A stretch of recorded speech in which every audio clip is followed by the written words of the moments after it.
Hello friends, എല്ലാവർക്കും പുതിയൊരു വീഡിയോയിലേക്ക് സ്വാഗതം.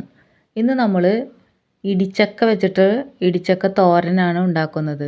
അപ്പോൾ ഇതിനു വേണ്ടി നമ്മളിവിടെ മൂക്കാത്ത ഒരു ചക്കയാണ് എടുത്തിട്ടുള്ളത്. ഇതുകൊണ്ട് നമുക്ക് ഇതിൻ്റെ പകുതി മാത്രമേ ഞാനിവിടെ എടുക്കുന്നുള്ളൂ. അപ്പോൾ ഇതിൻ്റെ പശയെല്ലാം കളഞ്ഞ് നമുക്ക് ഇത് നുറുക്കിയെടുക്കാം. കയ്യിൽ കുറച്ച് ഓയിലൊക്കെ തേച്ചിട്ട് നമുക്കിത് നുറുക്കിയെടുക്കാം. നമുക്ക് ആ മുള്ളുള്ള ഭാഗം ചെത്തി കളഞ്ഞിട്ട് എടുക്കാം. അപ്പോൾ ഞാനിവിടെ എല്ലാം ഇത് വൃത്തിയാക്കി ചെറിയ കഷ്ണങ്ങളാക്കി എടുത്തിട്ടുണ്ട്. ഇനി നമുക്കിത് കുക്കറിലേക്ക് ഇട്ട് കൊടുക്കാം. ഇനി നമുക്ക് പാകത്തിനുള്ള ഉപ്പും കൂടിയും ചേർത്ത് ഇത് വേവിച്ചെടുക്കാം. അടിയിൽ പിടിക്കാണ്ടിരിക്കാൻ വേണ്ടി കുറച്ച് വെള്ളവും കൂടി നമുക്ക് ഒഴിച്ചു കൊടുത്ത് ഇത് വേവിക്കാം. ഇത് ഇപ്പോൾ നമുക്കിവിടെ വെന്ത് കിട്ടിയിട്ടുണ്ട്. ഇനി നമുക്കിത് ഉടച്ചെടുക്കണം. ഒന്നില്ലെങ്കിൽ കയ്യിലോണ്ട് ഒന്ന് നന്നായി ഉടച്ചെടുക്കുക, അല്ലെങ്കിൽ ചെറിയ കുഞ്ഞ് ഉരലിലിട്ടിട്ട് ഒന്ന് നമുക്ക് ചതച്ചെടുക്കാം. ഞാനിവിടെ ചെറിയ ഉരലിലിട്ടിട്ട് ഒന്ന് ചതച്ചെടുക്കുകയാണ് ചെയ്യണത്. ഇപ്പോൾ ഞാനിതെല്ലാം ചതച്ച് മാറ്റി വെച്ചിട്ടുണ്ട്. ഇനി നമുക്ക് ചതച്ചെടുക്കേണ്ടത് ചുവന്നുള്ളിയും വെളുത്തുള്ളിയാണ്. അപ്പോൾ ഞാനിവിടെ കുറച്ച് ചുവന്നുള്ളി എടുത്തിട്ടുണ്ട്, പിന്നെ ഒരു കൂട് വെളുത്തുള്ളി എടുത്തിട്ടുണ്ട്. നമുക്കിത് ചതച്ചെടുക്കാം. അരിഞ്ഞെടുക്കണവർക്ക് അങ്ങനെയും ചെയ്യാം. ഞാനിപ്പോൾ ഇവിടെ ചതച്ചെടുക്കുകയാണ് ചെയ്യണത്. അപ്പോൾ ഇത് കുറേശ്ശിട്ട് ഞാനിവിടെ എല്ലാം ചതച്ചെടുത്തിട്ടുണ്ട്.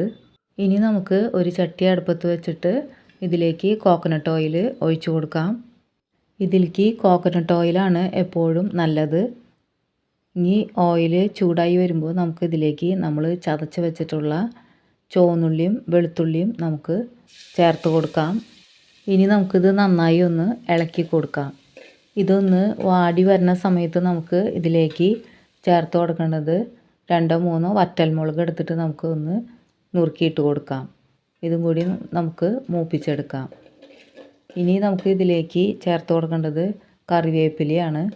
അപ്പോൾ നമുക്ക് കറിവേപ്പിലയും കൂടിയും ഇതിൽ ചേർത്ത് കൊടുക്കാം. 2 തണ്ട് കറിവേപ്പില ഞാനിവിടെ ചേർത്ത് കൊടുത്തിട്ടുണ്ട്. ഇനി നമുക്കിത് ഒന്ന് മൂപ്പിച്ചെടുക്കാം. ഇനി ഇതെല്ലാം നന്നായി ഒന്ന് മൂത്ത് വരണം. അപ്പോൾ ഇപ്പോൾ ഇവിടെ ഉള്ളിയെല്ലാം നന്നായി മൂത്ത് വന്നിട്ടുണ്ട്. അപ്പോൾ നമുക്കിതിലേക്ക് 1/2 ടീസ്പൂൺ മഞ്ഞൾപ്പൊടിയും 1 ടീസ്പൂൺ മുളക് പൊടിയും ചേർത്തിട്ട് നന്നായി ഒന്ന് ഇളക്കി കൊടുക്കാം. ഇതിൻ്റെ പച്ചമണം മാറുന്ന വരെ ഒന്ന് ഇളക്കി കൊടുക്കാം. ഇനി ഇതിലേക്ക് നമുക്ക് ലേശം ഉപ്പും കൂടി ഞാൻ ചേർത്ത് കൊടുക്കുന്നുണ്ട്. അതും കൂടി ഇട്ട് നമുക്കൊന്ന് ഇളക്കി കൊടുക്കാം. ഇനി ഇതിലേക്ക് ഞാൻ ചേർത്ത് കൊടുക്കുന്നത് ഒരു തേങ്ങയുടെ പകുതി ചിരകി എടുത്തിട്ടുണ്ട്. അപ്പോൾ അത് ഇതിലേക്ക് ഇട്ട് കൊടുത്തിട്ട് നമുക്ക് നന്നായി ഇളക്കിയെടുക്കാം. ചിലർ ഈ തേങ്ങയുടെ കൂടെ കുറച്ച് ജീരകം കൂടിയും ചേർത്തിട്ട് ഒന്ന് ക്രഷ് ചെയ്തെടുക്കുന്നുണ്ട്. പക്ഷേ ഞാനിവിടെ ജീരകം ചേർക്കണില്ല. ജീരകം ചേർത്താൽ ഈ ചക്കയുടെ ഒറിജിനൽ ടേസ്റ്റ് പോവും. അതുകൊണ്ട് ഞാനിവിടെ ജീരകമൊന്നും ചേർക്കണില്ല.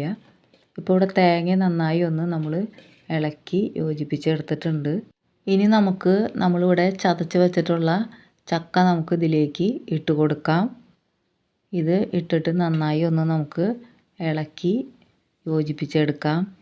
ഉപ്പ് നോക്കിയിട്ട് ഉപ്പ് കുറവാണെങ്കിൽ കുറച്ച് ഉപ്പും കൂടിയും ചേർത്ത് കൊടുക്കണം. ഇപ്പോൾ ഇവിടെ ഉപ്പെല്ലാം കറക്റ്റാണ്. ഇതിൽ കട്ട പിടിച്ചിരിക്കുന്നുണ്ടെങ്കിൽ അതെല്ലാം നന്നായി ഒന്ന് ഇളക്കി മിക്സാക്കി എടുക്കണം. ഇപ്പോൾ ഞാനിതെല്ലാം ഇവിടെ നന്നായി മിക്സാക്കി എടുത്തിട്ടുണ്ട്. ഇടിച്ചക്ക കിട്ടുമ്പോൾ എല്ലാവരും ഇതേപോലെ ഒന്ന് ട്രൈ ചെയ്ത് നോക്കണേ. ഇപ്പോൾ നമ്മുടെ ഇടിച്ചക്ക തോരൻ ഇവിടെ റെഡി ആയിട്ടുണ്ട്. അപ്പോൾ ഇത് നല്ല ടേസ്റ്റാണ് കേട്ടോ.